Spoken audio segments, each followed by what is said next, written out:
featuring Mark Wahlberg is so bad that it defies logic. Max Payne is a film adaptation of the popular video game series, and upon its release, the film received predominantly negative reviews from critics.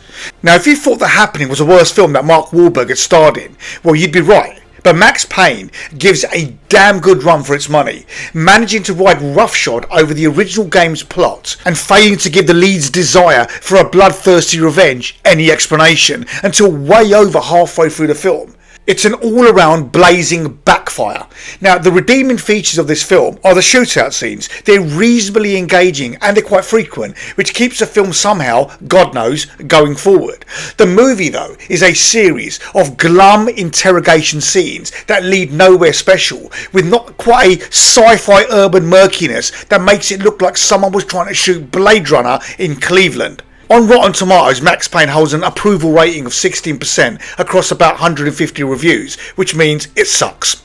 The site's critics' consensus reads, whilst it boasts some stylish action, Max Payne suffers severely from an illogical plot, and I could not help but share those exact same sentiments myself. Critics highlighted the film's incoherent narrative and excessive stylisation.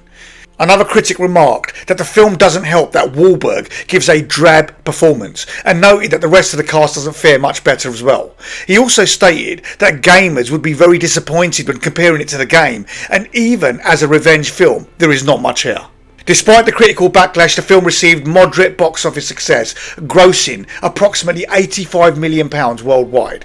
Lack of connection to the source material. The movie kicks off with an overly stylized voiceover narration by Max Payne, Mark Wahlberg, which tries to capture the noir essence of the video game. However, the excessive use of slow motion, dramatic and cheesy, setting the stage for the film's lack of subtlety. Then we have one of the game's major themes, is the surreal nature of Max's trauma and his descent into madness. In the film, the dream sequences are confusing and very poorly executed. Now, while they're intended to convey the chaos in Max's mind, they often feel like disorientating visual noise rather than insightful or haunting moments. The visuals are also inconsistent and fail to carry any emotional weight.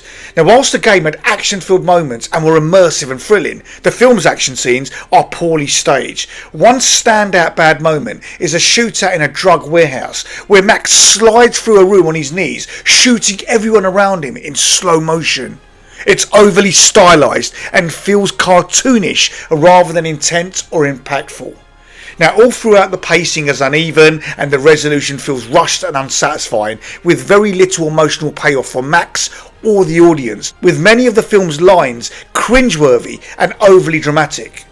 Now, Max Payne, a character known for his brooding and gritty persona in the game, often delivers lines that feel unnatural and forced. The dialogue lacks the sharp wit or the depth that could have made the character more compelling. The film has trouble balancing the action with the mystery that was so central to the game's appeal. A lot of the story's exposition is delivered through awkward dialogue scenes, and the pacing frequently stalls, especially in moments where the film attempts to explain the convoluted backstory. This then leaves viewers feeling more confused than engaged. Now, in summary, while Max Payne had the potential to be an exciting action film with a compelling story, these key scenes are examples of where the film faltered, either through poor execution, a confusing narrative, or a lack of emotional depth. In final summary, Max Payne is a film adaptation that failed to meet the expectations of both critics and fans, primarily due to its convoluted plot and lackluster performances. Guys, hope you enjoyed that review. Catch me for the next one. See you in a bit. Cheers.